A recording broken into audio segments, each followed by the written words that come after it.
Move on কীভাবে করবেন? হোক ওইটা রিলেশনশিপ বা প্যাস্টের কোনো ট্রামা বা এমন কোনো ঘটনা যেটা থেকে আপনি মুভ অন করতে পারতেছেন না। ৩টা ওয়ে বলি। ওয়ে নাম্বার 1, এমন কোনো কিছু নিয়ে বিজি হয়ে যান যেটা আপনার করতেও ভালো লাগে, ইভেন আপনার মনটাকে ফ্রেশ রাখে। ওয়ে নাম্বার 2, মুভ অন করার জন্য কখনো কোনো মানুষকে ইউজ করবেন না। বিকজ বাই এনি চান্স যদি ওই পার্সনটার প্রতি আপনার অ্যাডিকশন চলে আসে, তখন সে আপনার মেন্টাল পিস হয়ে দাঁড়াবে। আর তখন যদি ওই পার্সনটা আপনাকে সামান্য ইগনোর করে আপনি হার্ট হবেন। সো ওইটা থেকে আবার আপনার মুভ অন করা লাগবে। সো এই জিনিসটাকে অ্যাভয়েড করবেন।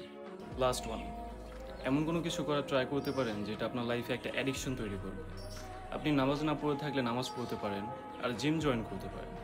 এই দুইটা অ্যাডিকশন লাইফে থাকলে আপনি মেন্টালি ইভেন ফিজিক্যালি অনেক স্ট্রং হবেন। নিউ কোনো কিছুর অ্যাডিকশন লাইফে চলে আসলে আপনার মাইন্ড তখন ওইটা নিয়ে বেশি ফোকাস থাকবে। অ্যান্ড অফকোর্স কোনো মানুষের অ্যাডিকশন যেন না আসে লাইফে।